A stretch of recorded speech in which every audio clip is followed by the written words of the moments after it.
Marc Andreessen has helped a lot of people get rich, including Marc Andreessen.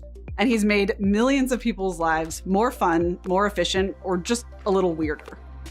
He's the co-creator of the first widely used web browser. He's the co-founder of the venture capital powerhouse Andreessen Horowitz.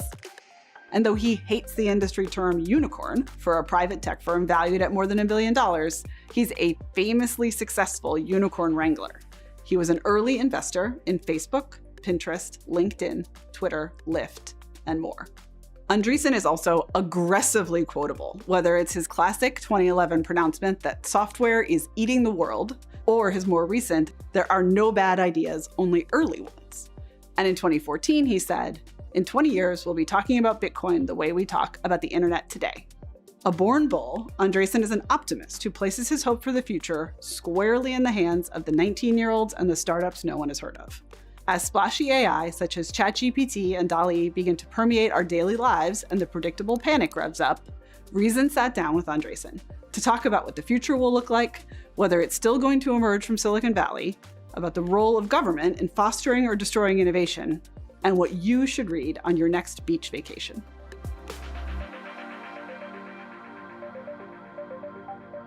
So let's start with AI. I tend to be skeptical on a pretty basic level of people who want to claim that this time it's different with any given tech or cultural trend. But I guess what I want to start with is this time it's different?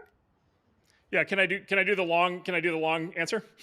Absolutely. Okay, good. So look, the long answer is like, AI has been kind of the fundamental dream of computer science going all the way back to the 1940s, right? So Alan Turing used to be this obscure historical figure, and then they made the movie The Imitation Game, which I hear is a great movie, which has made him more famous. And he was sort of one of the, there were a bunch of these guys, but there were a bunch of guys back then who sort of invented the computer as we know it today. And it was during the heat of World War II. But even in the very beginning, they just had this, human beings, I think, can't resist anthropomorphizing everything. And so he had this kind of, feeling right, is sort of drive right up front saying like, let's build an electronic brain, right? Let's build artificial intelligence. And so he and John von Neumann and Claude Shannon and a lot of those guys in that era, kind of were thinking about this, and this is literally when they're like wiring the first computers together, right? And the computers that they were working with in those days, they were running on vacuum tubes, right? And they literally would hand wire the computers together, like they were hand soldering the connections. The term computer bug actually comes from the fact that the problem that they had in those days was not a software bug as we understand it today. The problem they would have is that an actual insect would fly into the wiring and would fry, and then that would actually short out the computer. And so that's why computer problems are called bugs. So anyway, this has been a dream, going all the way back to that era. And then basically the field of computer science has always had this AI, kind of specialty in it, basically for it's like 78 years now, right? And, to your point, like repeatedly, there was like this dream that, it was finally about to happen. There were, it depends how you count, like 5 or 6 like AI booms where people were really convinced that like this time is the time it's going to happen. And then there were what in the field are referred to as the AI winters, right? In which it turns out like, oops, not yet. But I mean, if you think about it, 78 years, like there were AI researchers who literally were born, went to college, got their PhDs, worked in the field their entire career and died kind of in that period without ever actually seeing the results of all of their work. And so it's one of these things where like, it's like, it's like one of these things. It's like, Isaac Newton spent a lot of his time pursuing alchemy, right? And it's like, maybe, there are some things that these people kind of spend, decades on or even longer and they never work. And then there are some things that are, 78-year, overnight successes. Like sometimes these things actually do work. This for sure we're in another one of those AI booms. It's like AI boom number 5 or 6 or 7. For sure, there's this rush of enthusiasm. But there's a couple things that are different about what's happening right now. And the big thing that's different is that there are these like very well-defined tests, ways of sort of measuring sort of intelligence-like capabilities, let's say. And computers have started to do actually better than people on these tests. And these are tests that involve kind of interactions with fuzzy reality. Right. So these aren't just tests of like, can you do math faster? These are tests of like, can you process reality in a superior way?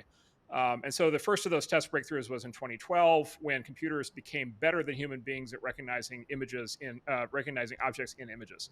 right? So you like throw up a whole bunch of images, a whole bunch of photographs, right? And it's like, is this, use the internet meme, is this a cat, right? Or is this like a, cinnamon bun, right? Or is this, something else? And computers are now actually better at doing that kind of object recognition in images at scale than people are. That's the breakthrough that has made the self-driving car a real possibility, right? Because what the self-driving car is basically just processing large amounts of images and trying to understand, is that a kid running across the street, or is that a plastic bag, right? And should I hit the brakes, or should I just keep going? And self-driving cars are starting to work. Like Tesla's, full self-driving isn't perfect yet, but it's starting to work quite well. And then, Waymo, one of our companies, they're up and running now, in something that people can experience. And so that's starting to happen. And then we started to see kind of these breakthroughs in what's called natural language processing about 5 years ago, where computers started getting really good at understanding written English. They started actually getting very good at speech synthesis, which is actually quite a challenging problem itself. And then most recently, there's this huge breakthrough, in the product that's sort of come to market called ChatGPT, or more generally, this phenomenon. It's ChatGPT is an instance of a broader phenomenon in the field called large language models, or LLMs. And people presumably, like, I don't know, a lot of people have now tried this, and so they've had hands-on experience with this. And I'll just tell you, like, a lot of people outside the tech industry are shocked by what that thing can do, and I'll just tell you, a lot of people inside the tech industry are shocked by what that thing can do.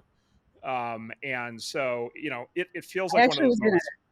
Yeah, I was actually going to ask that, because ChatGPT does feel, to those of us who don't fundamentally understand what's going on, like a little bit of a party trick or a magic trick, right? And sometimes it's the sort of classic technology sufficiently advanced is indistinguishable from magic, and sometimes it really is a trick. But you're saying, no, this is something real. We can see something real underneath.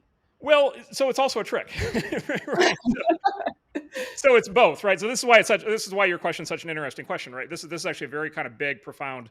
There's a big, profound underlying question we're going to get to, which is, what does it mean to be smart? Like, what does it mean to be conscious? What does it mean to be human? Like ultimately, all the big questions are not what does the machine do. Ultimately, all the big questions are, what do we do, right? And so the big underlying question under all this is, like, what do we do? Like, how do we actually, like, form sentences? How do we actually make arguments? How do we actually, like, write screenplays and, like, write poetry and, like, do all the things we do? And, like, how much of what we do is a trick? And so we'll come back to that in a second. But look, so let me describe what LLMs, what these things actually are, like ChatGPT. So what they actually are is they're basically very fancy autocompletes.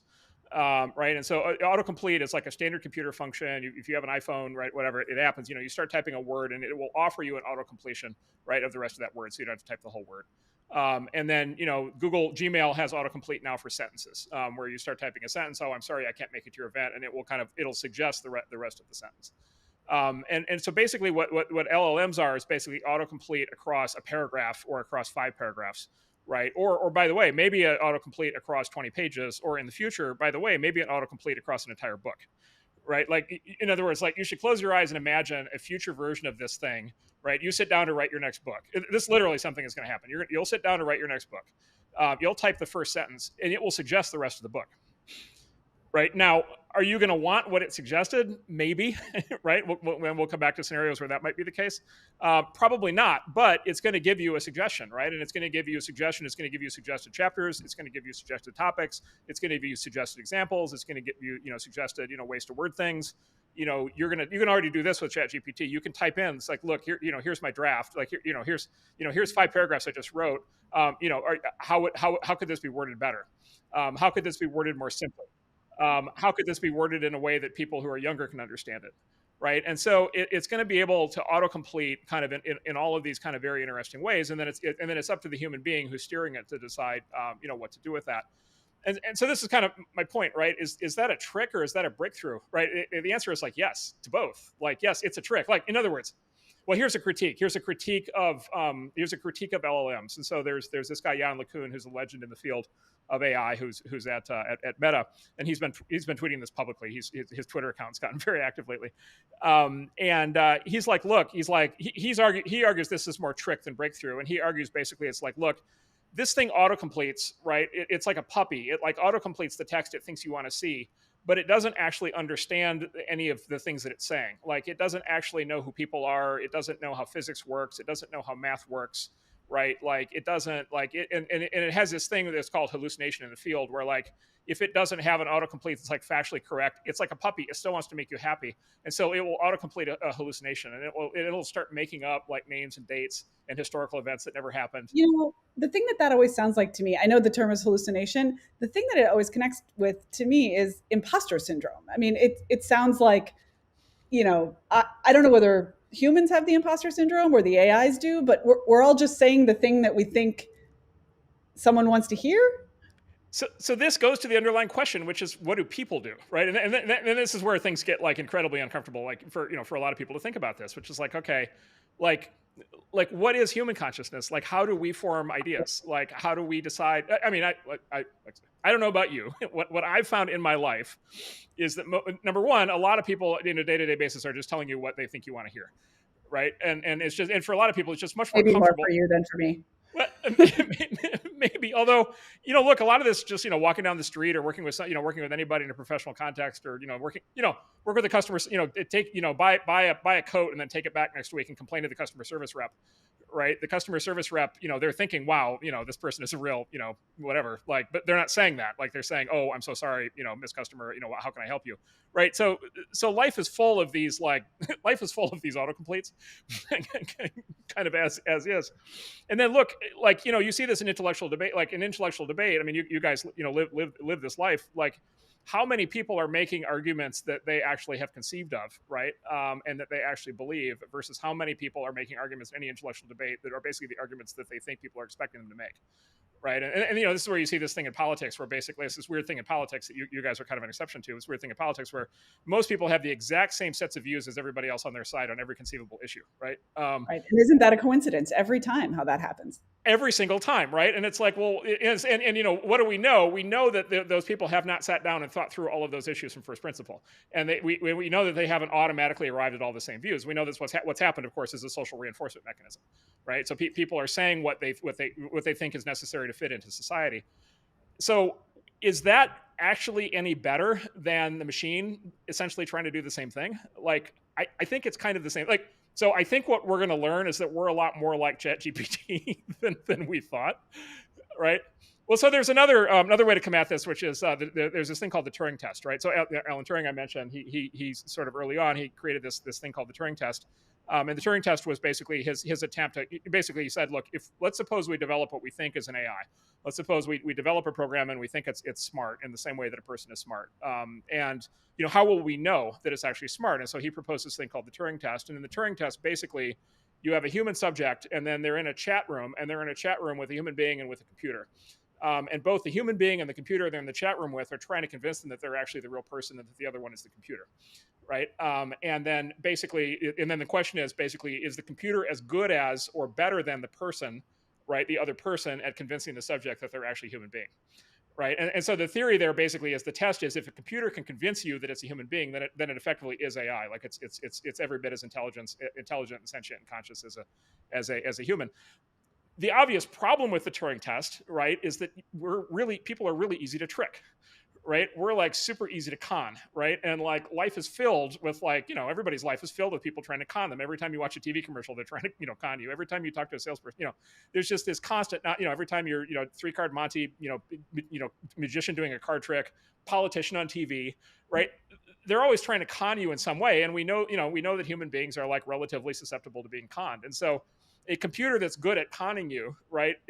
Is that actually is that AI, or is that just basically revealing an underlying weakness in actually what we think of as that which is profoundly human, which is like, we're really easy to trick. And if we're that easy to trick, it's like, okay, well, how smart are we?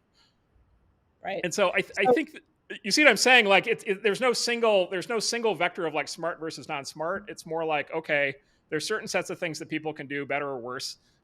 There's certain sets of things computers can do better or worse. The things computers can do that are better are getting really good. I mean, art.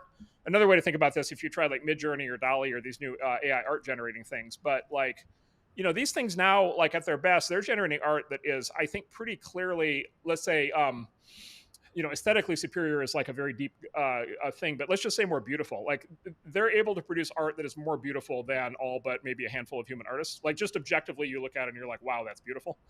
Right. And so, 2 years ago, did we expect?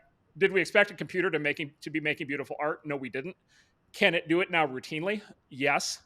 What does that mean in terms of what human artists do? Like, if there's only a few human artists that can produce art that beautiful, maybe we're not that good at making art. Maybe you see what I'm saying? Yeah. So I think a lot of, you've been sort of using the language of humanity, like humans are like this, humans have these attributes. But some of this, at least, is cultural. And the question it raises for me is one that I think is also kind of a political question. How much does it matter where these AIs emerge? Like, should we care if AIs are American or coming out of Silicon Valley versus coming from another cultural place? So I think we should.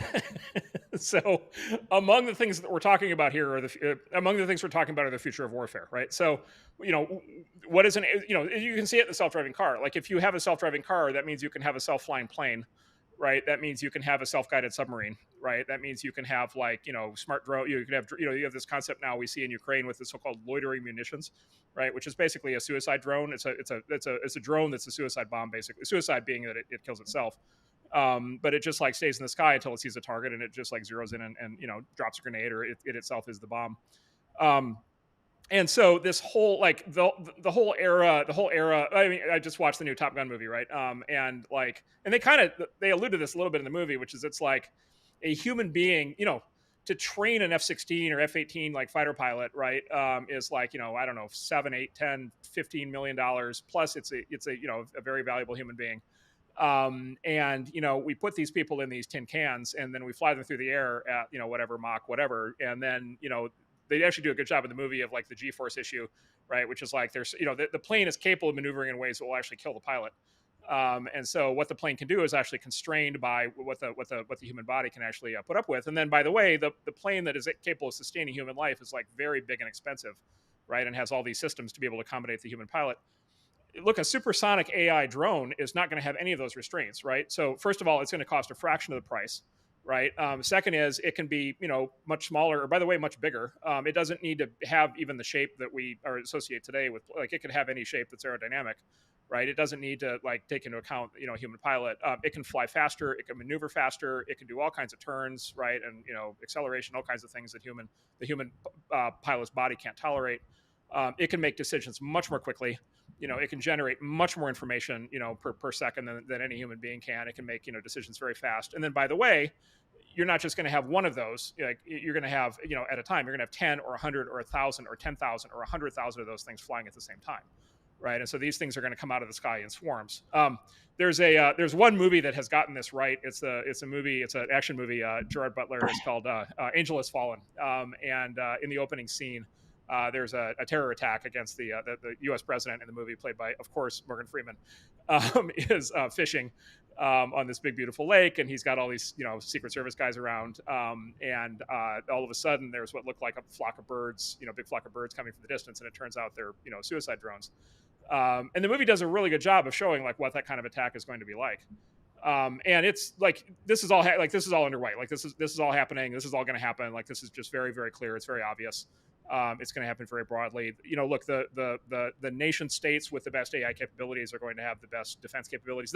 By the way, the DoD is already on this. The Department of Defense in the U.S. has already declared that AI is what they call the third offset, which is basically means the future of warfare, right? So they're going to completely rotate how they spend money.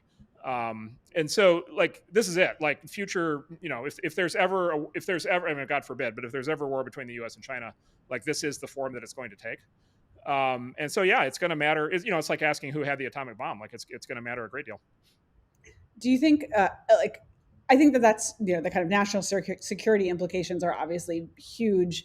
I also wonder about it kind of from the other direction. Like, will our AIs have American values or American personalities or something like that? I'm sort of wondering about, like, not only the effects, but also, is there a cultural component to the type of AI we're going to get, or is that a math problem? And it's wrong to think about it as having this kind of human overlay.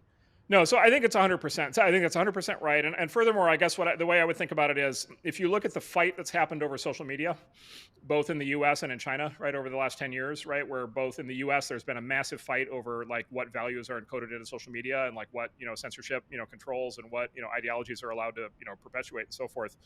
Like there's been a massive fight on that in the U.S. and of course there's a constant running fight on that in China, right? Which is the Great Firewall, and they've got all their restrictions on what they'll allow you to show if you're a Chinese citizen. And then there's these cross-cultural questions, right? Which is this sort of whole thing where people are wondering, it's like, well, TikTok is a Chinese platform running in the U.S. with American users, and especially like American children using it. Like a lot of people have theories, at least, that the TikTok algorithm is very deliberately steering U.S. kids towards destructive behaviors. And is that some sort of foreign basically operation, hostile operation. And so anyway, like to the extent that these are all big issues in this previous era of social media, I think all of these issues magnify out by like 1,000,000 times in this AI area. Like all of those issues become just like far more dramatic and far more important and far more profound. And the reason is just because user-generated content is kind of what we're talking about. Like user-generated content on social media, people only generate so many kinds of content. They only engage on so many different kinds of issues, whereas AI is going to be universal. Like AI is going to be applied to everything. It's going to be involved in everything. It's going to be integral to the healthcare system. It's going to be integral to the, just like the financial system, to education. It's going to permeate education, right? And so it's going to be relevant to basically every field of human activity where anybody can have an opinion about anything. Yeah. Is that what you just described? Is that a case for early and cautious regulation? Is that a case for the impossibility of regulation? Where does that take us in terms of what lawmakers could or should be doing? Well, what would Reason Magazine say about well-intentioned government regulation? The Reason Magazine. Well, so actually, we're doing a debate issue coming up, and we have a debate on regulation of AI, and there are people who are, of course, deeply skeptical of governments who still say, well, maybe this is the moment for guardrails.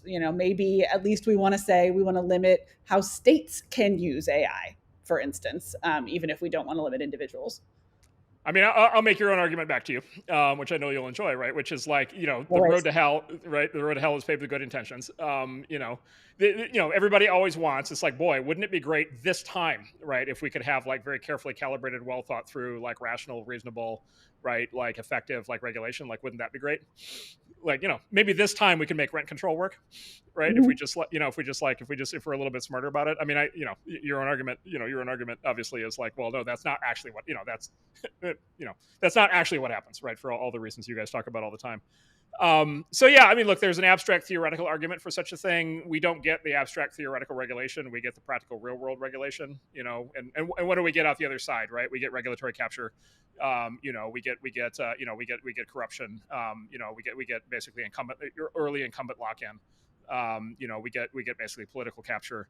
We get all this, we get basically skewed incentives. And then, years later, we wonder, like, how could we have done that to ourselves? And it's because everybody in that moment said, wow, we really need some sort of well-intentioned regulation that we can't actually get. So, I mean, look, God bless. I don't know. They'll probably try to get, this is the other thing is like, is it good or bad that our government is largely dysfunctional? And, generally speaking, can't pass legislation. The libertarian in me says, this is a case where gridlock is good. Look, the straight power politics version of this is like, we can't even ban TikTok, right? Like, American social media companies aren't allowed to operate in China. The Chinese company is allowed to operate in the US with total impunity. You do look at the content on TikTok that's going at kids in the US, and you do wonder, like, what's going on. And there have been repeated attempts, right, to block, TikTok in the US, and they've all, it's still, TikTok is still running in the US just fine. So I don't know. It's like, we can't even ban TikTok. We couldn't effectively regulate the too big to fail banks. I color me skeptical, but yeah, I'm sure they'll try. You've talked a lot, you're on record talking about the quite rapid process through which innovative tech startups become kind of grumpy, enmeshed incumbents, both just with the state and more generally in their business practices. That topic has come up a lot recently with the Twitter files and, the sort of revelations of the ways that companies collaborated with willingly, I think, in many cases, but maybe with a looming threat as well, with government agencies around misinformation and other questions. It seems to me like we're going to be in for more of that this sort of blurring of the lines between public and private is our fate. Is that what it looks like to you? And if so, is that ultimately a thing that threatens innovation, or are there ways in which it could potentially speed things along? Yeah, so look, the textbook view of the American economy is that it's a free market competition, and like companies are fighting it out, and different toothpaste companies are trying to sell you different toothpaste, and it's a largely competitive market. And then every once in a while, there's an externality that requires government intervention, and then you get these weird things like the too big to fail banks or whatever. But those are the exceptions to the general working of the free market system.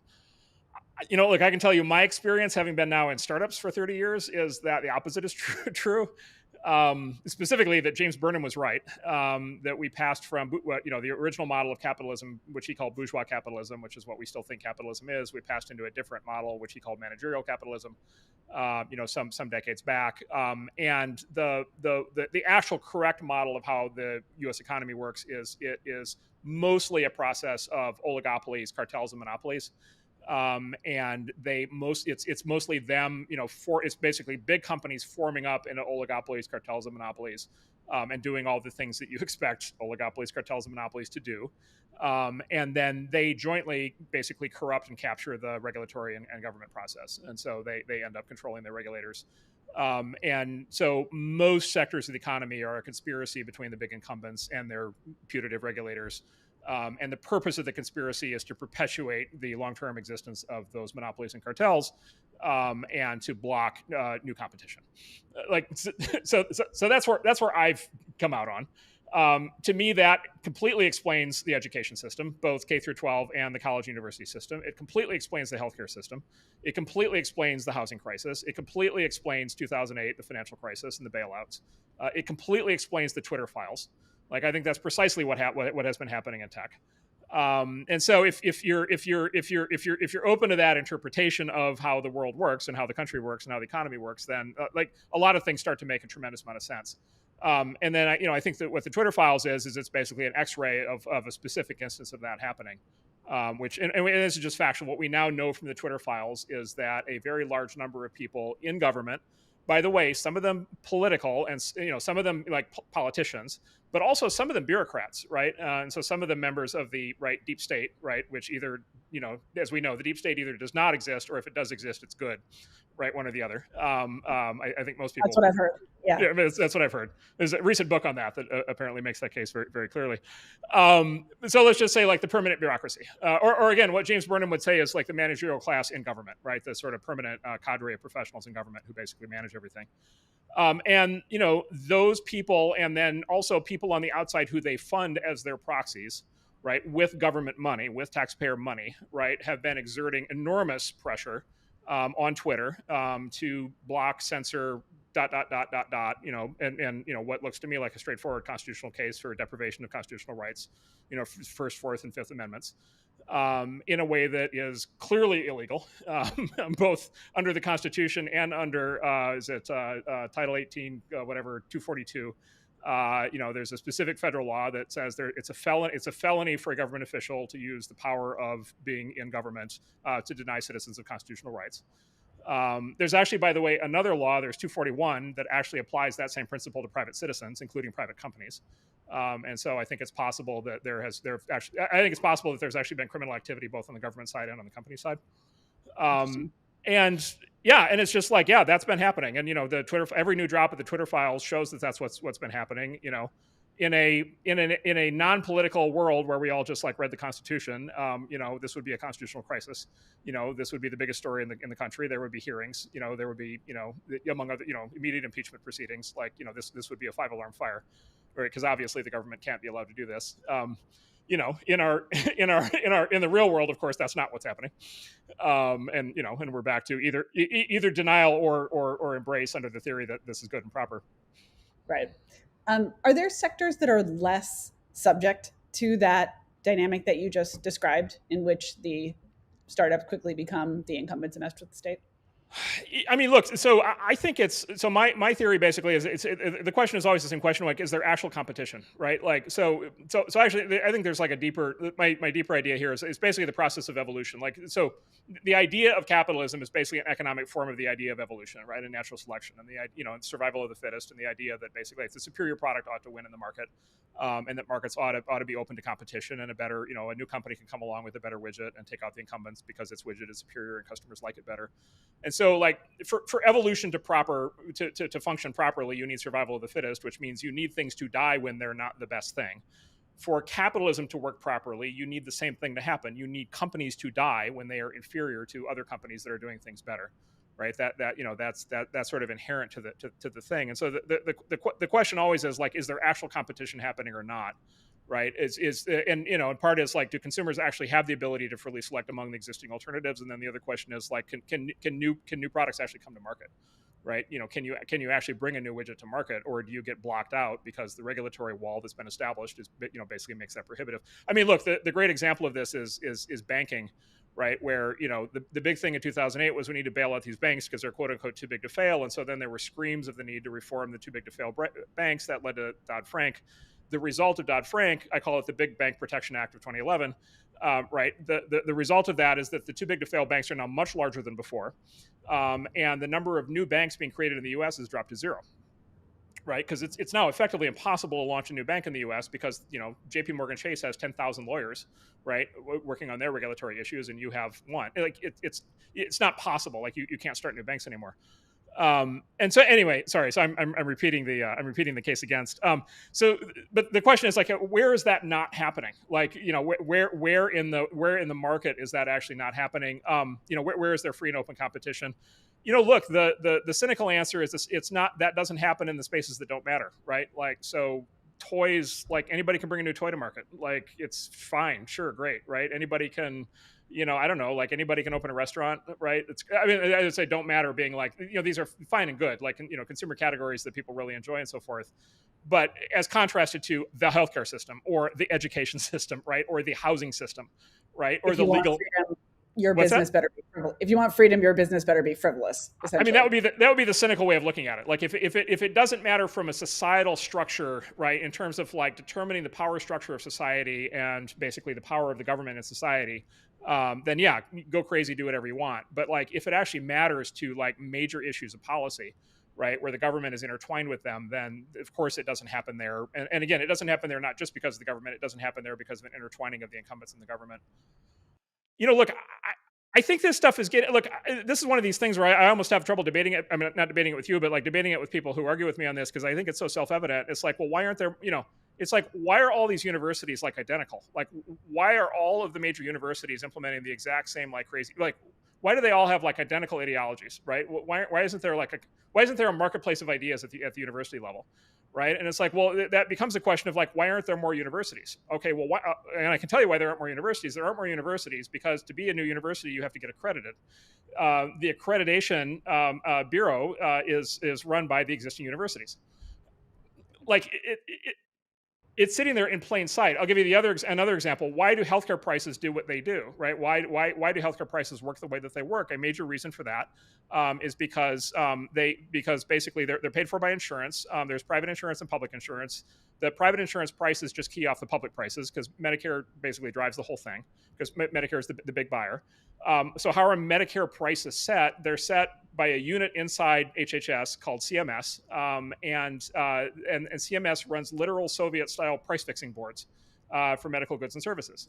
And so once a year, there are doctors who get together in a conference room at like a Hyatt in Chicago somewhere, and they sit down and they do the exact same thing that what was the unit of the Communist Party in Russia that used to do this in the Soviet Union.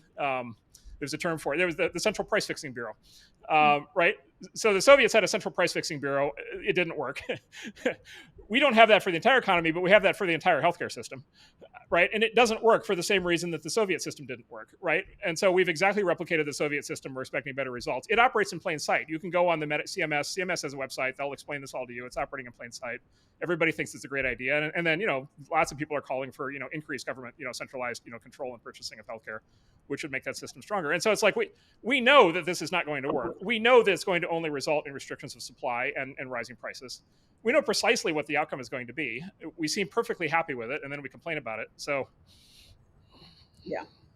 I want to pivot a little bit and ask, sort of in this vein of, everyone is trying to build a system that does good, and they seem to want the government to do it all the time, but a little bit differently. what has made money for you or for your investors that you think has also done the most to make the world a better place? Oh, I mean, it's even hard to. I mean, we all have a narrative on that. Like, Yeah. my, Pick my one. Pick your favorite among all your children. my narrative is spectacular. So, I mean, look, basically, material progress only ever happens through technology. Like, there's basically only two ways to make material progress on planet Earth. There's only two reasons why we're not all living in mud huts, right, and subsistence farming all day, which is what we used to do, right, which is what our predecessors did. And there's only two reasons. One is natural resource extraction, right, and then the other is technology. And those are the only two. Those are the only two levers on the world, right? Those are the only two ways to raise standard of living. They're the only possibilities. And so, and natural resource extraction is good up to a point, but like at some point, at some point you need to do something with the resources, and so that immediately also becomes an application of technology. And so, on the materialist side, right, which is the more obvious one, which is just standard of living. Standard of living in the U.S. is up like 8x in the last, whatever it is, 75 years or some crazy number like that.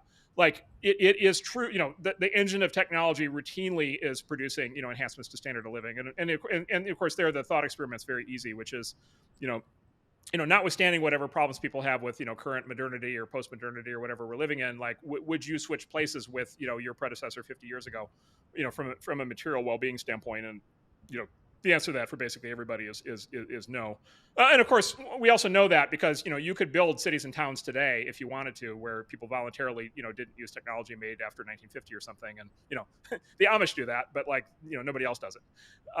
And so, material standards of living are, continue to advance. I think that, and I think that's a perfectly fine and good argument. And then look, I also think the other side, in terms of my philosophy, there's like a human freedom, right, and flourishing aspect to it, like the sort of intellectual or maybe even the spiritual side. And, there it's just like, okay, like, are people more free to like learn and explore and express themselves and be themselves and find like-minded people, right? And discover their calling in life, right?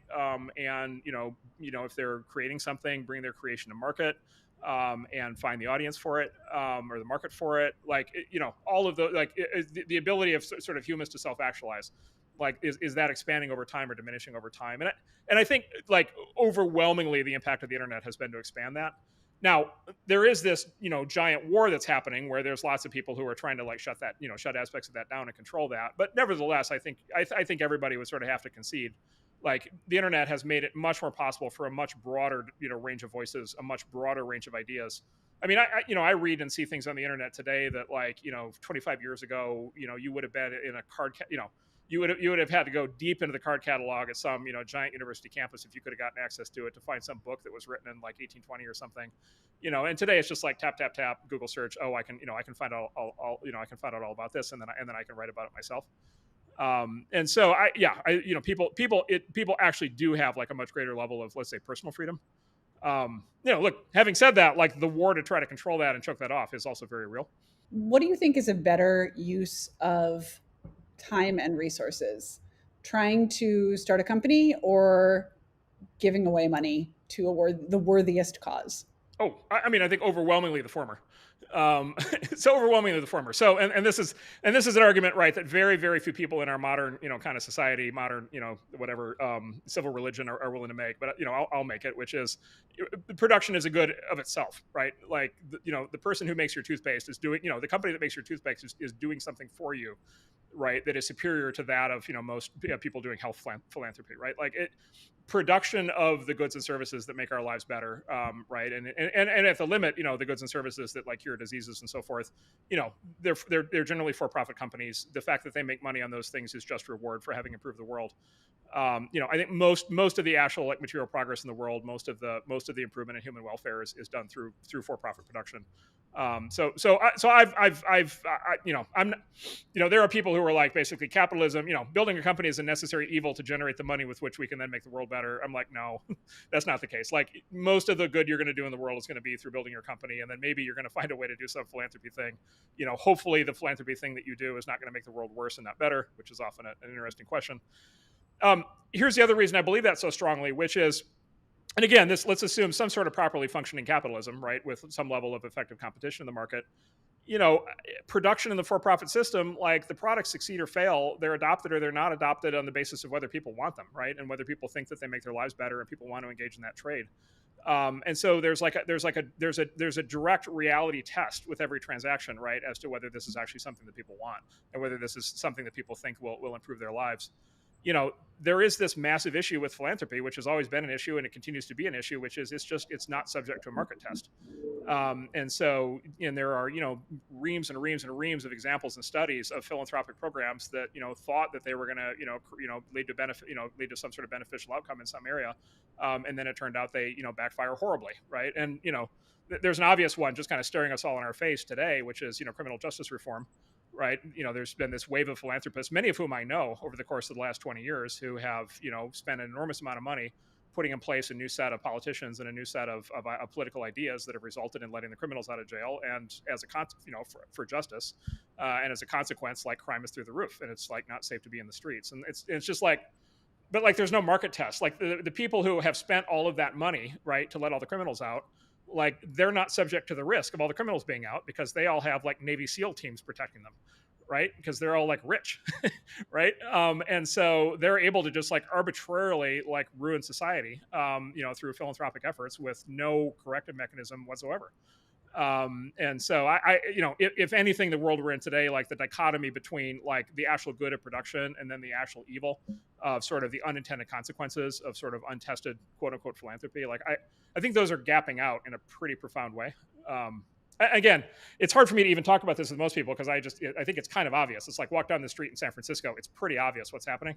And yet, like, the level of denial among a lot of people I talked to about this is like through the roof. So there's also the kind of, this sometimes shows up in the kind of effective altruist critique, right? Where you say, well, why give to the opera when people are dying of malaria, right? That's the sort of the previous effective altruist critique, I guess. What do you give to, if anything? Well, by the way, the malaria thing, this goes to the nature of the problem, right? The nature of the philanthropy problem, the nature of the effective altruism problem, which is, right, okay, fair enough. Like, don't give to the opera because people are dying of malaria. It's okay. What do we do to keep people from dying from malaria? Well, we give them bed nets, right? And the bed nets are like treated with chemicals that like, prevent the mosquitoes from being able to, to be able to, to spread malaria. Okay. But now we've given people, nets that are treated with chemicals, and then they turn around and they use those nets to go fishing, but they use and then the chemical treatment on the nets ruins the fishing environment, right? Like, and now people starve, right? And it's like, and by the way, maybe that happens and maybe it doesn't, but like it's happening 8,000 miles away, right? In a way that you're never going to even know like what's happening. And so these like cosmic big brain utilitarian EA ideas that people are going to like have an Excel spreadsheet where they're going to figure this stuff out, or they're going to sit on the campus at Stanford or Oxford or something and have these ideas that it's going to translate into the real world.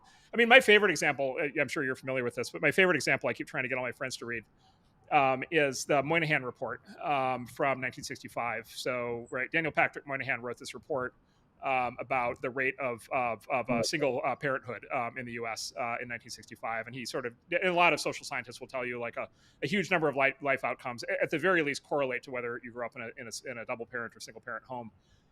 And so the Moynihan was like the leading light of like the liberal progressive, reform movement in 1965 with LBJ, with the Great Society. And he had the full resources of the government, like unlimited capability, consultation with experts. And he wrote this report, and it was like, we have this huge crisis because of the percentage of unwed, births. And then as a consequence, we're going to implement all of these incredible programs, both government programs and philanthropic programs, to fix this. And then fast forward, sitting here today, 50 years later, the percentage of unwed births has tripled, right? And right.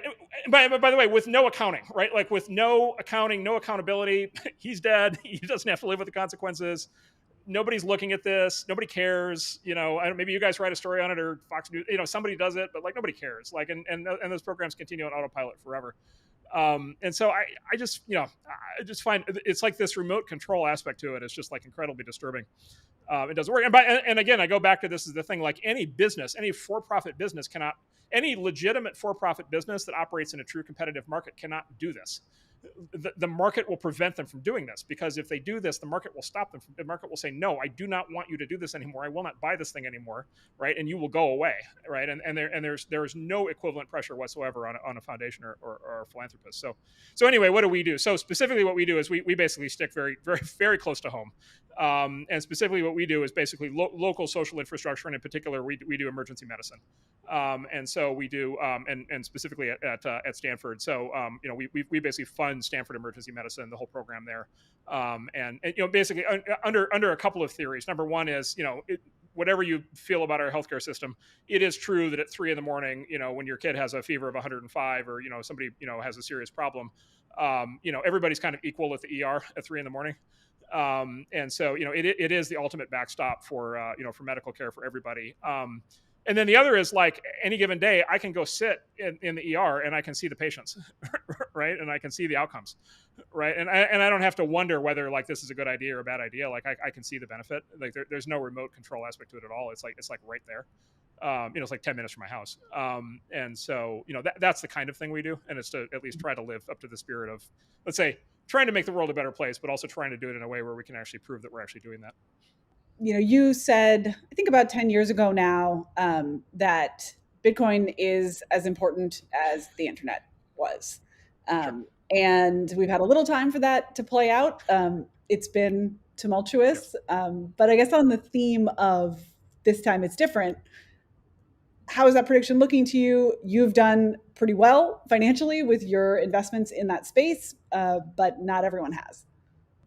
Yeah, well, so there's a bunch of things. So there's a bunch of things in there. So just the thesis of what I wrote then, which I still believe. So I wrote this piece as a New York Times column. It was a New York Times column back when the New York Times would run things that I write, which, by the way, in case you're wondering, is no longer true. But they ran it at the time. And so everything in there I still agree with. The one modification I would make is, at the time it looked like Bitcoin was going to evolve, and Bitcoin itself was going to evolve in a way where it was going to be used for many other things. We at the time thought it was a general technology platform that was going to evolve to be able to make a lot of other applications possible in the same way that the internet did, and the same way the iPhone did, and so forth. It actually turned out that didn't happen. Bitcoin itself just basically stalled out. It basically stopped evolving. But what happened was a bunch of other projects emerged that sort of took that place, and the big one right now is Ethereum. Is sort of the next derivation. And so if I wrote that thing today, I would either say Ethereum instead of Bitcoin, or I would just say crypto, or Web3 instead of Bitcoin. But otherwise, all the same ideas apply. Look, the argument I made in that piece that I 100% believe today is basically, and I'm going to use the terms kind of interchangeably, like crypto, Web3, blockchain, or use those terms kind of interchangeably. They're what I call the other half of the internet. They're the other. It's all the functions of the internet that we knew that we wanted to have when we originally built the internet as people know it today, and the web as people know it today. But it's all the aspects of basically being able to, like, do business and be able to have money and be able to do transactions and have trust. Like, we did not know how to use the internet to do that in the 90s, and now with this technological breakthrough of the blockchain, we now know how to do that. We have the technological foundation to be able to do that. And so that there is basically as follows, which is basically have a network of trust, a digital trust that is overlaid on top of the internet, which is internet's an untrusted network. Anybody can pretend to be anybody they want on the internet. Anybody can hook up to the internet, do whatever they want. Right? It's famously untrusted. Crypto, Web3, it creates layers of trust on top of that, and then within those layers of trust, you can represent money, but you can also represent many other things. You can represent claims of ownership. You can so you can represent everything from house titles, car titles, insurance contracts, loans. You can represent claims to digital assets. You can have things like unique digital art. You can have you can have a general concept of, like, an internet contract. You can actually strike contracts with people online, that they're actually held to. Just an example, you can have, like, internet escrow services. Like, so for e-commerce, you can have a service, you have two people buying, from each other. You can have actually a trusted intermediary now that is internet native that has an escrow service. So it's like, basically, it's like you can build on top of the untrusted internet all of the capabilities that you would need to have a full economy. Right, in sort of the broadest definition of that. In other words, like a full global internet native economy. And that's a giant. That's a giant idea. The potential there is extraordinarily high. And so we're midway through that process. We have funded, and there's lots of others, but, like, there's tons of really smart entrepreneurs who are basically going after every aspect of what I just described. A lot of those things have worked. Some of those things haven't worked yet, but I think that they're going to work. Look, having said that, these things are, every new thing we do is, by definition, it's called venture capital for a reason. Like, these are ventures. You can add the prefix AD. These are adventures. These are, big question people always ask us is, like, are you speculating? And I'm always like, well, It's like, I don't even know what speculating is. Like, am I investing in something without knowing how it's going to go? Yes. Is that speculation? Yes. Is that every investment? Yes. Like, yes, we're investing in a future unknown state. Like, sometimes these things work, sometimes they don't. Sometimes the prices go up, sometimes the prices go down. We never make price predictions. We never predict that Bitcoin price or whatever is going to be X or Y or Z at any given point. I have good friends of mine who still haven't gotten the message on this, and they still call me up and they're like, Mark, what's Bitcoin price going to be next month? And I'm like, I don't, it beats me, man. Go look in the chicken entrails. Like, I don't know what to tell you. So the prices are going to whip around, through the process of the market trying to establish value. Crypto looks more volatile than a lot of other categories just because the assets sort of list publicly in advance of, when we back a private company, it usually doesn't go public. If it goes public, it'll go public like 7 or 8 or 10 years later. Crypto projects, crypto tokens start to float much earlier than that. So it's almost as if startup equity was being traded in the public market from the very beginning.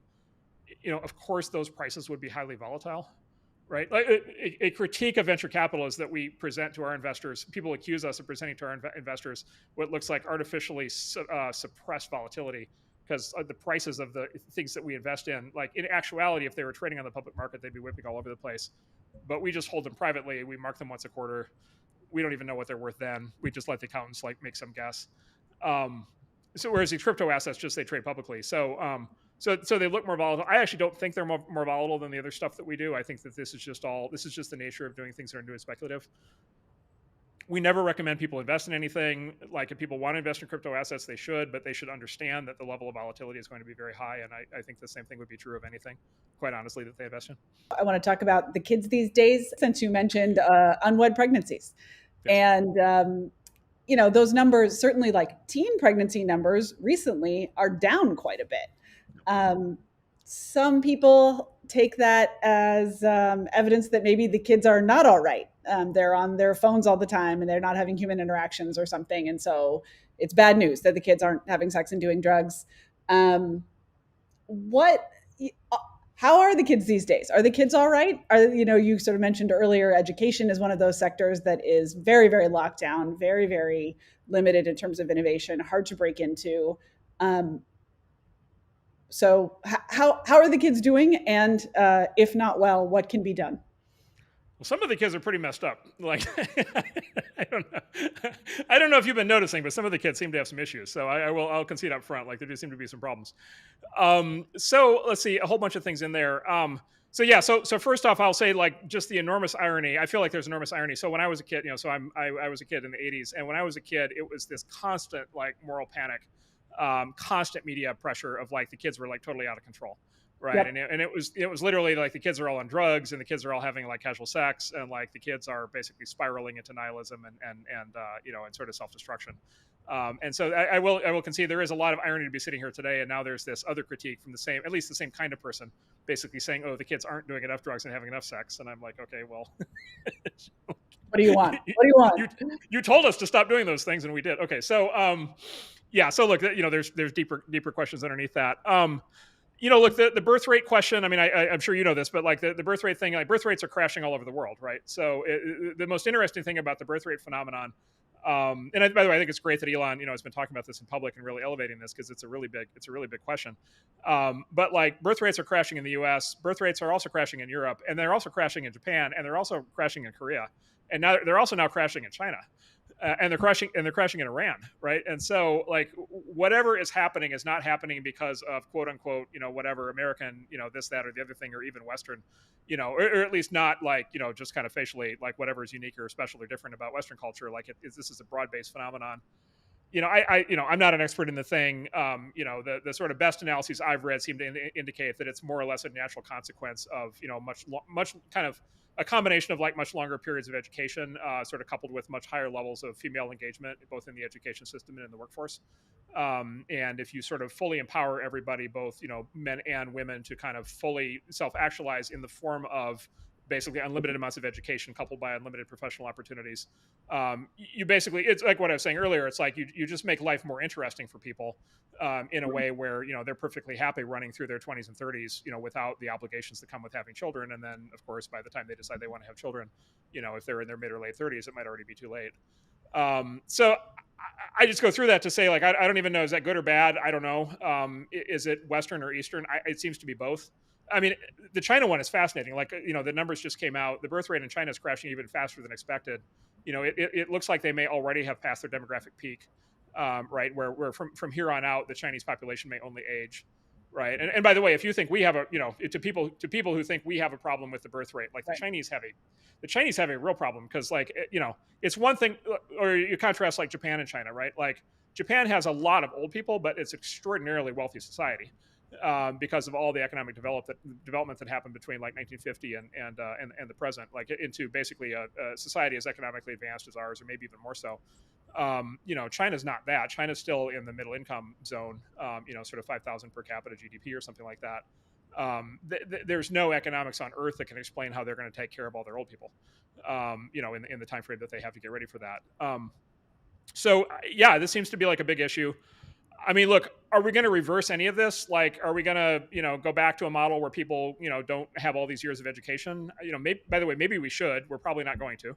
Are we going to, deprive, women of the professional opportunities they have, to go back to an era where they don't have those opportunities? Probably not. Are we going to, what else? Are we going to become less, sort of socially progressive, and, elevate motherhood more as sort of a social good? Probably not. That doesn't seem to be in the cards. Another possibility here is, are we going to have scientific breakthroughs? Right. So, this everything we've talked about up until now is sort of assumed that sort of the natural progress of human birth and reproduction the old fashioned way.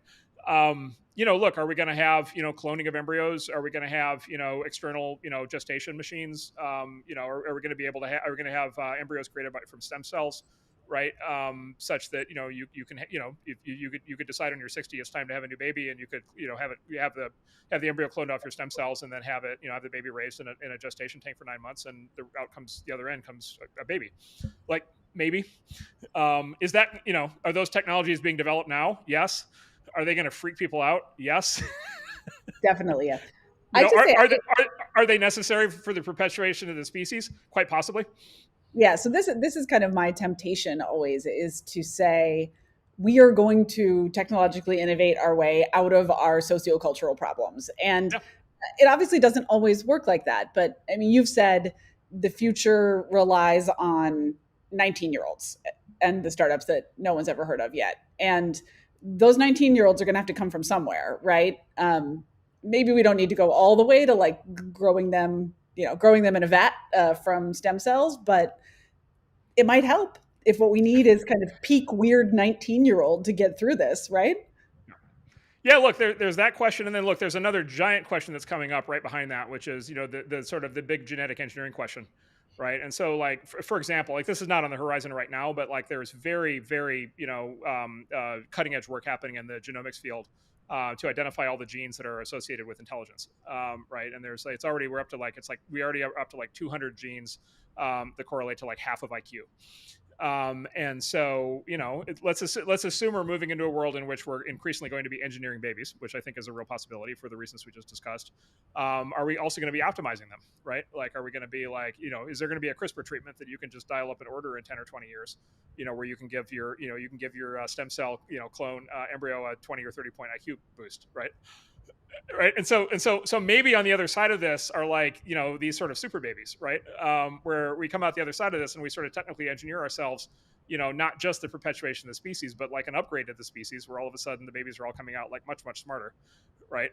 And then, as a consequence, they're able to, do all kinds of things better, kind of through their lives. Like, so maybe there's a technological utopia on the other side of this. On the other hand, maybe this is some sort of catastrophic moral, philosophical, civilizational collapse, right? Where we've given up on sort of the inherent spirit of what it means to be human. And we're going to use, we're just in like terminal decline. And we're going to use technology, so sort of the cyberpunk view of it. We're going to use, technology as sort of the Band-Aid, to kind of cover up what otherwise is kind of, a hard crash. Right. I don't know. Like, I don't know. I will say, like, these issues are real. Like, these issues are real, and they're forming up. And everything you and I just talked about, like, it's all real. It's all going to happen. And these are very big questions. And either people do not want to talk about them today, or they totally freak people out. People get really mad. So at least I have yet to read or hear a I don't know, I guess what I would say is a clear, dispassionate, non-ideological, like, full summation of all this. Like, and yeah, maybe one of the People are things that, bringing a lot of priors into this conversation. It's a little hard to yes. yeah. Yep, exactly. Are those sectors where you think that there's currently the right amount of investment, insufficient investment, too much investment because there's hype? Where are we there? Yeah, so probably investment. So the real answer to the question is there's actually two kinds of technology investment, and they're actually very different. So there's the term that gets used is called research and development, but really those are two different things. So there's research and then there's development, and those are two different things. And so the research is basically funding into scientific research, and basically what that means is funding into really smart people pursuing like really deep questions around technology and science, such that they may not even know what they may not have any idea yet of what commercial relevance or what kind of product could get built on it, or even whether something can work, right? So it's the classic concept of basic research. And then there's the other side of it, which is what we do, which is the development side, right? And so the way we think about it is, by the time we fund a company to build a product, like the basic research has to be finished already. Like there can't be open basic research questions, because otherwise you have a startup that you don't even know whether the thing will ever actually even be able to build the thing. But then also, like, it needs to be close enough to a commercialization that within like 5 years or something you can actually commercialize it into a product. So anyway, it's sort of fairly well understood that like those are the two sides of things. That formula worked really well in the computer industry. So there was 50 years of basically government research into information science, computer science, during and after World War II, and then that translated to the computer industry, software industry, internet, and that worked. By the way, that also worked in biotech, right? And so that worked for, NIH, had this big sort of sustained biomedical research program that resulted in the biotech industry, which, most recently resulted in things like the mRNA vaccine. So like that worked. Those research programs continue. Those are the two main areas of, I think, actual productive research happening. So those are the two main areas where we can get results out the other side. Should there be more funding into basic research? I mean, almost certainly there should be. Look, having said that, the basic research world has a very profound crisis underway right now, which is this they call the replication crisis, which is it turns out that a lot of what people thought was basic research has actually just basically been fake, and arguably fraud. And so there is among the many problems that our modern universities have, there is a very big problem where most of the research that they're doing does seem to be fake. And so, it's like, would you recommend more money to be put into a system that's just generating fake results? No. Would you though argue that like you do need basic research to continue to get new products out the other end? Yes. So like that problem ought to get dealt with. Maybe it's starting to get dealt with very slowly. On the development side, I'm probably more optimistic. I think, generally, I would say generally we don't lack for money, which is to say the venture capital industry, like my industry, venture capital, funding of startups and funding of new tech, I would say we as a sector have plenty of money. There's plenty of investors who want to invest. The companies seem to get perfectly well funded. I think basically all the good entrepreneurs get funded. I think that, all the good companies get funded. I don't think there's a shortage of money there. The main question on that side of things is not so much the money. The main question goes back to our question about competition and how markets work, which is in what fields of economic activity can there actually be startups, right? And specifically, for example, like, can you actually have education startups? Can you actually have healthcare startups? Can you actually have housing startups? Can you actually have financial services startups? Can you actually do a new bank? Like, can you do a new online bank that like works in a different way? And for those fields where you would want to see like a lot of progress, the bottleneck is not whether we can fund them. The bottleneck is literally whether the companies will be allowed to exist. And so on that side of things, that's what I would focus on. And yet I think there are sometimes places where you might have said, listen, it's settled wisdom that you can't have a startup in this area. And then it turns out you can. And I'm thinking here, I guess, of space. I'm thinking of maybe to some extent in some subsets of education, and of course also I would put crypto in this category. How can you compete with money? And then here we are in a quite robust competitive market that is trying to compete with money. How do you go from actually competition doesn't look very possible in that space to someone tries it? Yeah, so SpaceX is probably the best. SpaceX is probably your best case scenario. You could talk about crypto also as an example, but like let's just take SpaceX as an example, right? So, I mean, talk about a market that's like dominated by the government and like has regulations to the moon, literally to the moon, right? Like there has not, it's one of these things. There have not. Now, I don't even know the last time anybody tried to do a new launch platform. And then the idea that you're going to put all these satellites up there, like there's massive regulatory issues around that. So, and then just like the complexity, on top of that, Elon wanted the rockets to be reusable, so he wanted them to like land on their rear ends, right? Which is like something that people thought was impossible, right? All previous rockets, they're one shot and they're done, whereas his rockets get reused over and over again because they're able to land themselves. And so, yeah, I mean, look, and SpaceX climbed a wall of, skepticism its entire way, and like he basically just like brute forced his way through it, and he and the team there made it work. And so that's the best case scenario. There is a playbook that he used, which we have, now that he's done that, to give him full credit, we've studied that playbook, and so we're attempting to replicate it in other fields. The big thing we talk about there in our business is just like, is that, look, that is a much harder entrepreneurial journey, right? Like that's just like what the entrepreneur has to sign up for to do that, like, and the risks that are involved are just like much harder than like, for example, starting a new software company or something. And so it's just a much higher bar of like competence that's required. It's just much higher risk. You're going to lose more of those companies because they're just going to like not be able to make it. They're going to get blocked in some way. And then you need a certain kind of founder who's willing to take that on. And that founder looks a lot like an Elon Musk, or by the way, it looks like a Travis Kalanick, right? Or it looks like an Adam Newman, right? Or it looks like these are the or by the way, in the past, it looks like Henry Ford, right? This requires Attila the Hun, Alexander the Great, Genghis Khan, right?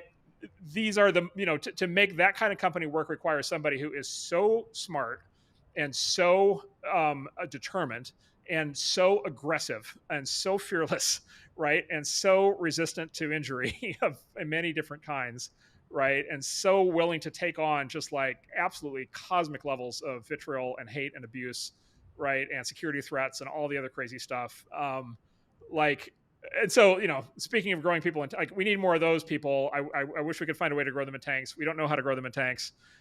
We spend a lot of every day in our day job trying to find those people.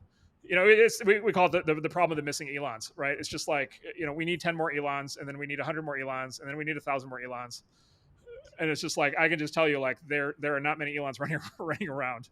And Elon, people have like, as you well know, but like people have all kinds of reactions to Elon. Like, like these people put up with, now look, Elon's been very successful. He's made a lot of money and so forth, but like he puts up with a lot of shit from a lot of people on a lot of topics that would cause most people to melt into a little puddle. And so this is like the highest engagement.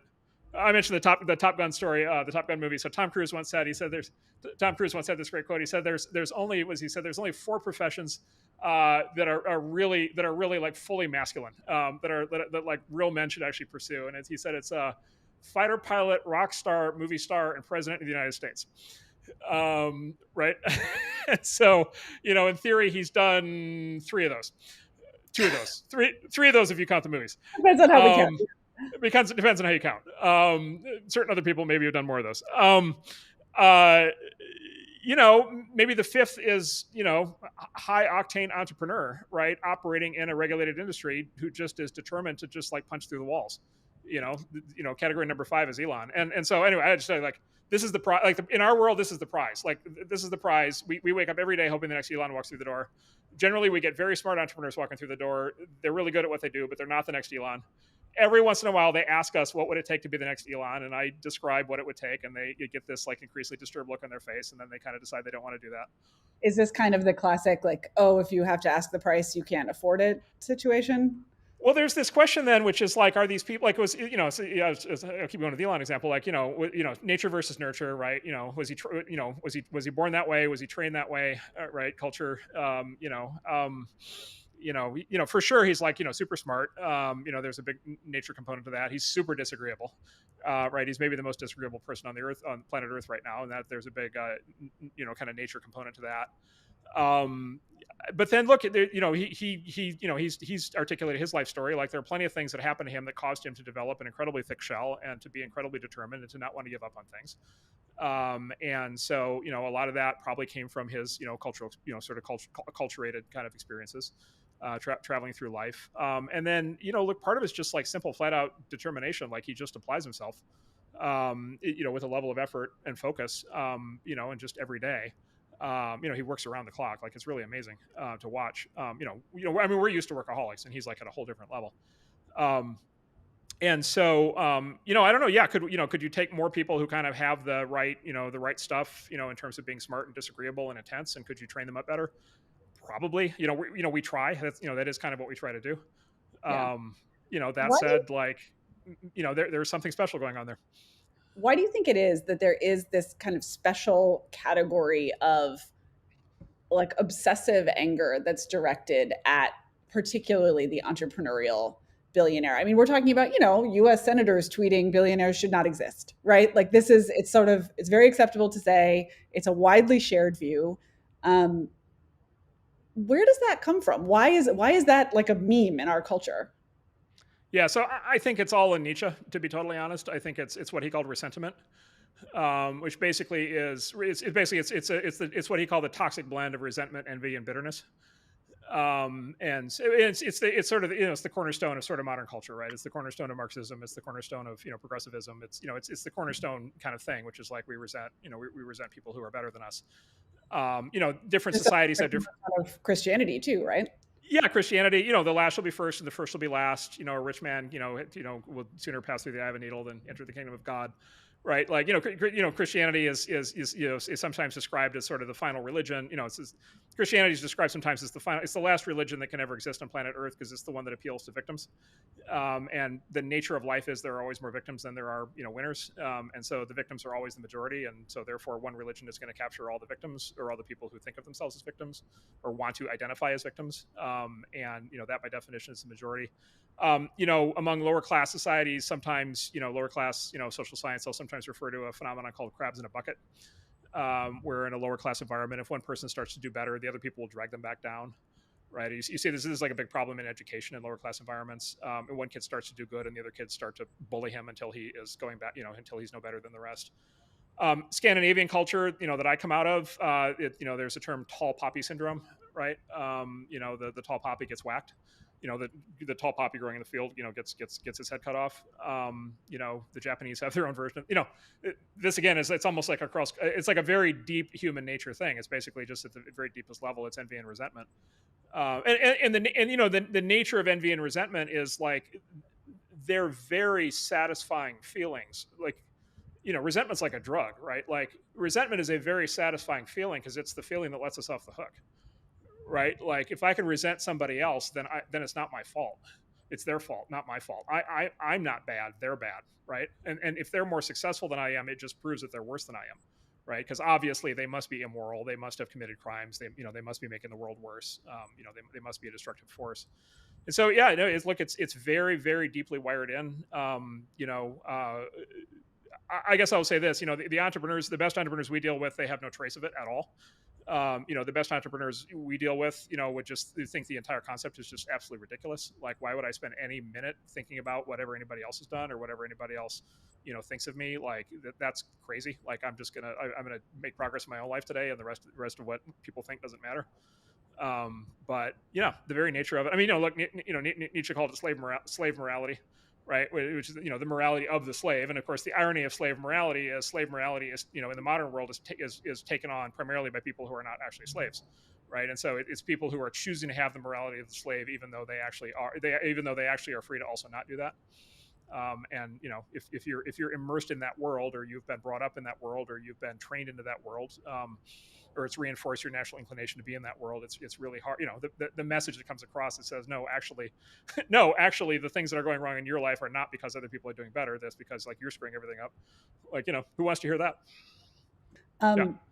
What are you reading, watching, listening to? And what do you think, what new-ish book is being slept on right now? What's a newish book that is good and underappreciated? Let's see. Well, so I mentioned Burnham, so and I can't help myself. So, for anybody wanting to kind of really understand, kind of this, like the thing we were talking about earlier about like the different models of capitalism, so there's kind of two really key James Burnham books. One is called The Managerial Revolution, which kind of describes the sort of evolving shape of capitalism through the 20th century, which I think is probably the best explanation for what happened to get us where we are. And then there's another book called The Machiavellians, which is about kind of the structure of politics and society in the sort of democratic world. So those are really good. On Nietzsche. So I've actually been reading my way all the way through both Nietzsche and Schopenhauer, which is very interesting. But there's a small book on the topic of resentment we were just talking about. There was a philosopher in the 1910s, 1920s named Max Scheler who wrote a book called Resentiment, R-E-S-S-I, Resentiment, R-E-S-S-I, Intimate. He basically, it's a short book. It's on Amazon, and he basically describes Nietzsche's theory of resentment, which we just talked about, and then he sort of elaborates on it. And that's really, you read that book and you're like, oh my God, like, yes, I'm surrounded by people just like that. So there's that one. What else? Let's see. Give me a second here. I just read. Have you run into John Murray Cudahy? No. Have you run into this guy? So I just read his two books. Very obscure. Very well. They're both online. You can get them both online on the Internet Archive. But they're sort of post Nietzschean. They're actually sort of on the same topics.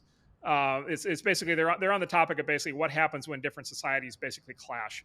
When societies encounter each other, and then some societies are more developed than other societies, like some societies are more like materially prosperous than other societies, and basically like what is the reaction that happens from that, and what are all of the different like coping mechanisms and changes that happen as a result. So his two books are both fantastic from the 1970s, so I'd recommend both of those. More recent books. Okay, I'll give you two. I'll give you two that I think are sort of flip sides of this very interesting, some of the topics we talked about earlier. So two books on sort of the past and future of humanity that I recommend. So the sort of culture book is Joseph Henrich wrote the book on what he calls weird, which is the book's called The Weirdest People in the World. And weird is this acronym of Western, educated, industrial, rich, and democratic.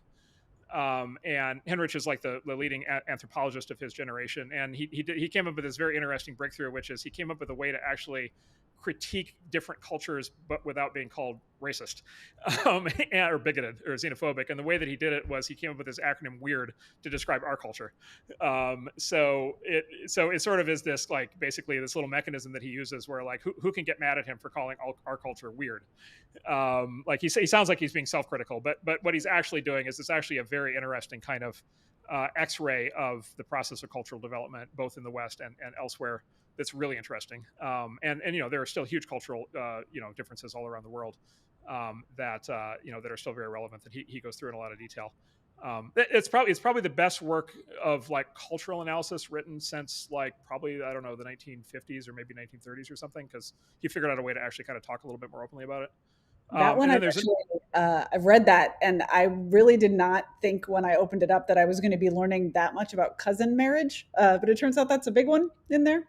Cousin marriage, and is okay. So we'll do a minor spoiler. So cousin marriage turns out to be a really big deal because societies that have cousin marriage, basically cousin marriage is the mechanism for the perpetuation of a tribal society. And so the way that tribes perpetuate and basically maintain sort of the coherence of the tribal identity and the tribal kind of feeling, the way that they do that is basically through cousin marriage. They basically have enough intermarriage among cousins where the tribe sort of, the barrier between the tribe and the rest of the world actually kind of remains intact. And then the theory that he goes through is basically what happened in the West that caused the West to diverge, with the Enlightenment and with modern economic development and scientific development and everything else that's happened in the last 500 years. The thing that caused the West to change and become what it is today is that the Catholic Church banned cousin marriage in Europe, which they did for their own self-interest. They did because it turns out they wanted the money, in his theory. They wanted the bequests. They wanted the money. They didn't want money. The Catholic Church did not want money to stay in families. It wanted the families to basically fracture over time so that the money would go back to the church. But the result of that was, like in his argument, that was the change in human affairs that led to the Europe transitioning from being a tribal society to what it is today, which you could call an enlightened society, you could call an atomized society. Right. It led to the rise of the concept, essentially the modern concept of the individual. which is still an alien concept in a lot of tribal societies. So that one's really interesting. And then the sort of the flip side of that on the sort of genetic side, which is super interesting, is this book called Who We Are and How We Got Here. Which is this, it's a Harvard professor, David Reich, who runs the leading lab that does this work in archaeology called ancient DNA, where it turns out we now have the science to basically find like a skeleton that's thousands of years old, and the scientists actually know how to extract DNA. And actually analyze the DNA, and this is like a huge breakthrough in archaeology for obvious reasons. And so Reich and his lab at Harvard are actually they are actually building out the actual human family tree. So the actual like genealogy of the human race, and it's why the book is called Who We Are and How We Got Here. Like it literally is like the actual genealogy of the human race, like where all these people came from, like how we all got descended from whatever we got, all these questions, and then how all the populations developed and how they intermixed or how they didn't intermix and so forth. And it's just like I just found that to be like an absolutely, it feels like an X-ray machine into the ancient world,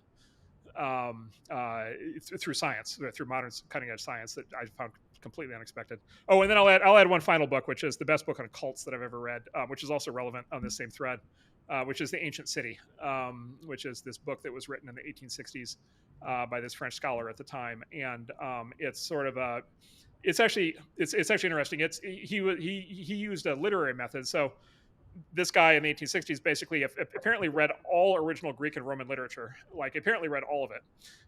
And then he derived from it basically what human civilization was like before the Greeks and Romans. And so what it was actually like to basically be in a tribe, or be in a family, to be in a tribe, or be in a city, in like 2000, 3000 BC, 4000 BC, 5000 BC, and then sort of the changes that happened over time, and then what actually happened when Greece and Rome arrived. And if you read those three books together, it's like you get this kind of cultural analysis side, you get this archaeological analysis side, and then you get this like literary analysis side of like painting a picture of what the world used to be like, which is not like the world is today.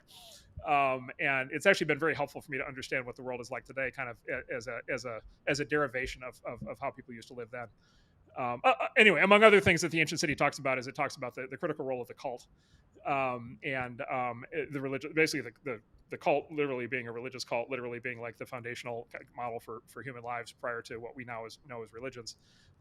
And so also, if you find yourself in the business of wanting to create cults, it turns out to be a good book. There are days it's tempting. So, at that same point 10 years ago when you were making that prediction, I, a perhaps naive libertarian, had a lot of hopes that that these technologies would finally be the thing that that took a bunch of our commerce and a bunch of our networks of trust outside of the realm of the state, or at least another degree removed. And I think some of that was punctured quite quickly. This idea that Bitcoin is anonymous, right, which was just never true. But I wonder what your sense is of whether ultimately there is still that kind of liberatory element to these technologies. Is there good reason to think that we will live in a freer society when some of these things come to fruition, or do we take the cynical realist's view that the regulators always have their way? Yeah, so I think economic freedom. I think you can make that argument still quite strongly. Political freedom, maybe not. So the economic freedom argument is just like it's the same argument you make on the internet, which is like, are people more economically free on the internet than they used to be in an old world of just having stores? And I think the answer is clearly yes. Like people have the ability to offer goods and services much more broadly. They have the ability to buy from many more places. Transparency of what people are buying is much greater now than it used to be. Reputation matters more than just whatever happens to be on the store shelves. So then people can transact in categories of goods and services that maybe would have been hard to get at in the past. So there's a whole bunch of like economic freedom arguments. Does that translate to political freedom? So the state. There's a couple things, right? The state, this is sort of obvious, but just to make the argument, right? So the state does have like one fundamental thing that's just hard to get away from, which is it has territory, like it has physical territory, and then it has the ability to tax on that territory. And so to the extent that you need to live anywhere, you're going to be living someplace, and that place is going to want, its share of your economic output. And they're going to show up, the tax collector is going to show up. When the tax collector shows up, he's going to want to get paid in his currency. Right. And so spoiled again by having a body. It precisely, exactly. So if you're in the U.S., the tax collector is going to want U.S. dollars. If you're in France, the tax collector is going to want whatever currency they use these days. So I do believe, like, there's all these theories of what makes money. One of the theories I like is John Law's theory, which is money is that which people trade with. And the theory there basically is people will always find some sort of thing. They'll always find something, whether it's cow shells or script currency or U.S. dollars or diamonds or art or Bitcoin that they'll to trade with. Right. So money as facilitation for trading. I do believe that. But having said that, there's another theory of money is that which the sovereign taxes you for, because you need to get whatever that is. You need to get some of that. Like, even if you want to live in an all Bitcoin world in the U.S. today, at some point you need to convert to dollars because you need to pay your taxes, and the IRS does not take Bitcoin. So I kind of think those are both pretty solid theories. And to me, those kind of argue for both sides of it, which is, yeah, you're going to have systems that are going to facilitate trade that are not necessarily, the U.S. dollar or the euro or the yen. You're going to have, you're going to have online, alternatives to those, and you do today. And look, Bitcoin has been trading and being used for transactions continuously every minute of every day since 2009, right? And so, like, those are going to exist. But at the same time, like, yeah, we do have physical bodies, at least for now. We're going to be rooted someplace, at least for now. The tax collector is going to show up, at least for now. Look, there's big outstanding regulatory issues right now in the whole space. There's we're back to the original regulation discussion that we had, which is just like, there's tons of push and pull. There's lots of people who think that there ought to be more regulations, in this space. There's tons of people who think that there shouldn't be. There is the theory of enlightened regulation that will achieve the results that the regulators intend. And then there's the reality of the unintended consequences that always come with it. We're back to that exact same, dynamic in crypto regulation, sitting here today, both in the U.S. and around the world. I don't know, like, and then there's like, another way to think about this is like, there's is constant, the surface level kind of question is always just, well, aren't they just going to ban it, right? Like, so they just ban Bitcoin, and then it's like, well, how do you ban Bitcoin? It's like it's an algorithm, like it's an algorithm, which means it's a mathematical formula. The source code for it is available for free. Anybody can download and run that source code on their computer. For the government to ban, for a government to ban Bitcoin, they literally are putting themselves in a position where they're banning math, they're banning code. Like, they can try. That the level of I would say the level of tyranny required to ban math is, I think, way in excess, practically speaking, of what governments are either capable of doing or actually want to do. Like, the North Koreans can probably do it. I don't know that our government would be allowed to do it, even by people who think that this stuff should be regulated. Look, I think there's going to be some running room for innovation here. I also make a very different argument on this, which a lot of people respond to, which is, look, this is a technology of the future. Like, at least, like, those of us whose day job it is to, like, identify technologies of the future and help build them. Like, this is one of those. Like, everybody in my world who's, like, really smart, they're all like, yes, this is a technology of the future. What exact shape it takes is open question, but yeah, this is a big deal. 30 years from now, this is going to be a really big deal. And a lot of the smartest computer science people in the industry have gone into this field and are working hard on making it work and making it better. And then it's like, okay, if there is going to be a technology of the future, it's back to the question you asked about AI earlier. Would we like that technology of the future to be built and developed and housed in the United States? Or would we prefer to drive it offshore, to other places? And actually, Rishi Sunak in the UK just came out with a very supportive statement and policy, essentially saying, if U.S. regulators don't want this stuff in the U.S., that everybody should just come to the UK and do it there.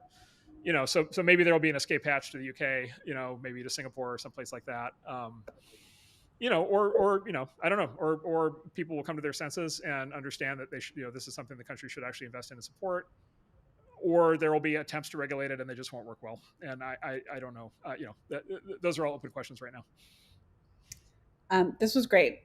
Is there anything else that you think Reason readers should know? What else to say? What message do you have for the people?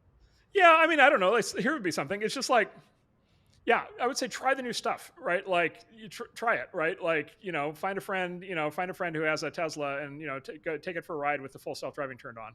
right? Or like, log into ChatGPT online and like log in and create an account and try it, or try a just like these things, most of these things you can just like go online and either for trivial amounts of money or no money you can just try and use.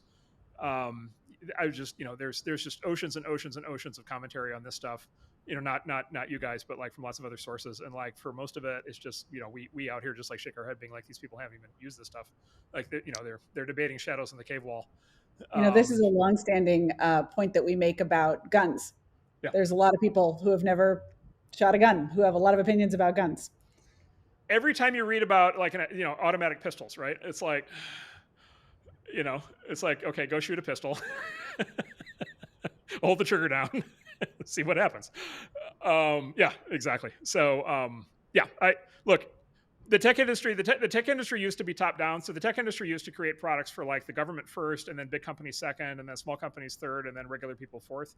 And in the last 20 years, that's reversed. The tech industry now, everything new that matters comes out for people first. It's consumer markets lead, and then it's like years later, big companies and governments start to figure out how to deal with this stuff. And so anything new and interesting is something that you can literally just log on and try. It's all the water's the water's warm on this end of the pool. Like this stuff is actually pretty cool. Thank you for talking to Reason. Yeah, awesome. Thank you for having me.